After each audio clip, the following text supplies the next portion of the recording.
Saudi, Pakistan ও তুরস্কের জোট, যাকে ইসলামিক ন্যাটো বলা হয়, সেই জোটে এবার যোগ দিতে যাচ্ছে বাংলাদেশ। আর এতে ভারতের মাথা গরম হয়ে গেছে। সম্প্রতি এমন 3টি ঘটনা ঘটেছে যা দেখে মনে হচ্ছে এই ঘটনা সত্যি। প্রথম ঘটনা 15ই আগস্ট। এই 15ই আগস্ট বাংলাদেশের ডিজিএফআই এর 6 সদস্যের একটি দল ইসলামাবাদ সফর করে। দলের মধ্যে একজন কর্নেল পদমর্যাদার, একজন উইং কমান্ডার ও একজন স্কোয়াড্রন লিডার ছিলেন। মানে একজন সেনা কর্মকর্তা আর 2 জন বিমান বাহিনীর কর্মকর্তা, আর বাকি 3 জন সাধারণ স্টাফ। এই 6 জন 15ই আগস্ট ঢাকার হযরত শাহজালাল আন্তর্জাতিক বিমানবন্দর থেকে থাই এয়ারওয়েজে ব্যাংকক যান এবং সেখান থেকে পাকিস্তানে পৌঁছান। কিন্তু প্রশ্ন হচ্ছে, ডিজিএফআই এর এই 6 সদস্য কেন পাকিস্তান গেল? সত্যিকার অর্থে এই বিষয়ে বাংলাদেশ থেকে পরিষ্কার করে কিছুই বলা হয়নি। শুধু এটুকু বলা হয়েছে, দুদেশের গোয়েন্দা সম্পর্ক জোরদার করতেই এই ভ্রমণ। এরপর আসা যাক দ্বিতীয় ঘটনায়, আর সেটি হচ্ছে প্রধানমন্ত্রী তারেক রহমানের ভারত সফর বাতিল। আপনারা তো জানেন, তারেক রহমানের দিল্লি সফর যখন প্রায় ফাইনাল, ঠিক তখন বাংলাদেশের পররাষ্ট্র মন্ত্রণালয় থেকে জানানো হয় ভারত সফরে যাচ্ছেন না তারেক রহমান। ভারত সফর বাতিলের জন্য হাসিনা ইস্যু সামনে নিয়ে আসা হলেও ধারণা করা হচ্ছে আসলে এর পেছনে আরো বড় ধরনের কারণ আছে।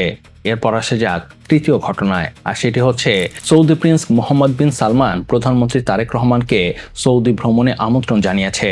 মনে রাখবেন, এই সৌদিতেই কিছুদিন আগে সৌদি, তুরস্ক ও পাকিস্তানের মধ্যে যৌথ সামরিক চুক্তি স্বাক্ষর হয়, যাকে ইসলামিক ন্যাটো বলা হচ্ছে।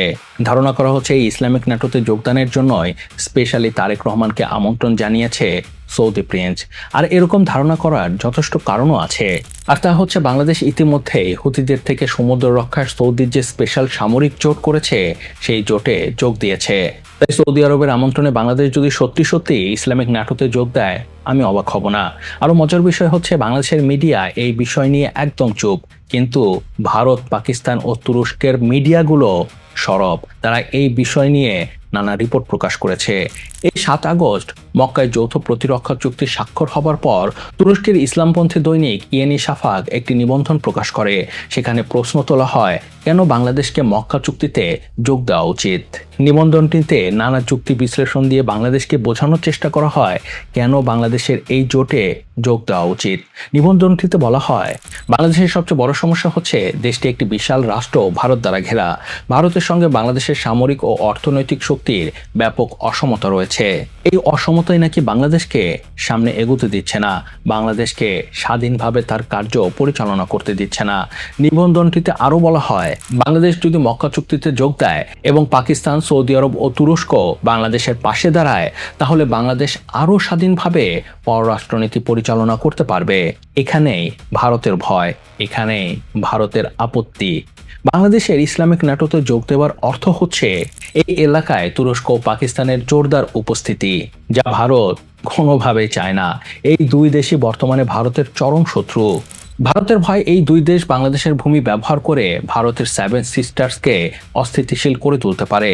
আর ভারতের এমন ভয়ের কারণ আছে, কারণ ভারত সেই ঘটনা এখনো ভোলেনি, যখন পাকিস্তানের আইএসআই বাংলাদেশের ভূখণ্ড ব্যবহার করে আসামের উলফার কাছে 10 ট্রাক অস্ত্র তুলে দেবার চেষ্টা করেছিল। কিন্তু সাধারণ এক ভুল বোঝাবুঝির জন্য সেই অস্ত্রের চালান ধরা পড়ে যায়। সেই যাত্রায় ভারত বেঁচে যায়। একবার চিন্তা করে দেখুন, উলফার কাছে যদি এই 10 ট্রাক অস্ত্র যেত, তাহলে আসামের বর্তমান অবস্থা কি হতো?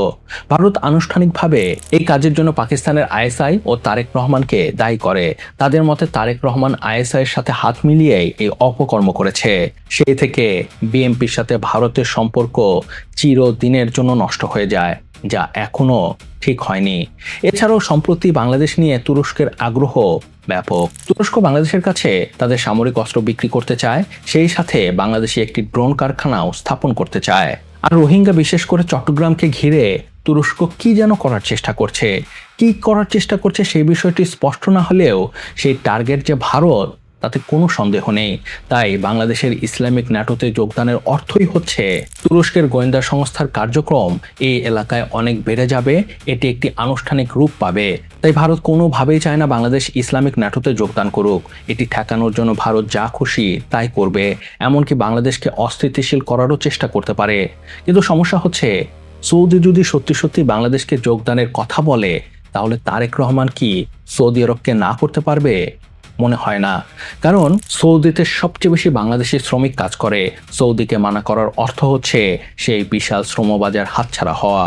এছাড়াও বর্তমানে বাংলাদেশে একটি কঠিন অর্থনৈতিক সময় পার করছে, কোনো বিদেশি বিনিয়োগ নেই, একে একে বন্ধ হয়ে যাচ্ছে কলকারখানা। এই অবস্থায় সৌদি আরব বলেছে তারা বাংলাদেশে বিনিয়োগ করতে চায়, যা বাংলাদেশের জন্য অত্যন্ত প্রয়োজন।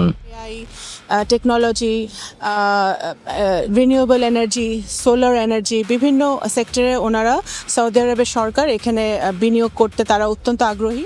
তাই এই মুহূর্তে সৌদি আরবকে না বলার কোনো অবস্থানেই নেই বাংলাদেশ। বল এখন তারেক রহমানের কোর্টে। এখন দেখার বিষয় হচ্ছে তারেক রহমান কি করে।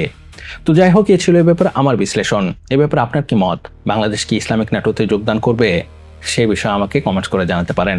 আর হ্যাঁ, ভিডিওটি কেমন লাগলো তো অবশ্যই জানাবেন। আর প্লিজ সাবস্ক্রাইব করতে ভুলবেন না। বিশ্বাস করুন, আপনার একটি সাবস্ক্রাইব, একটি লাইক, একটি কমেন্ট আমাকে অনেক বেশি উৎসাহিত করে নতুন নতুন কন্টেন্টের কোয়ালিটি ভিডিও তৈরি করার। আর একটি লাইক, একটি কমেন্ট, সাবস্ক্রাইবে তো আপনার কোনো ক্ষতি হয় না, কিন্তু আমার অনেক উপকার হয়। তাই লাইক করবেন, কমেন্টস করবেন, সাবস্ক্রাইব করবেন। আর সুস্থ থাকবেন, ভালো থাকবেন। আল্লাহ হাফেজ। নেতাদের মতো ধোঁকাবাজি বন্ধ করো আর লাইক, কমেন্ট, সাবস্ক্রাইব করো।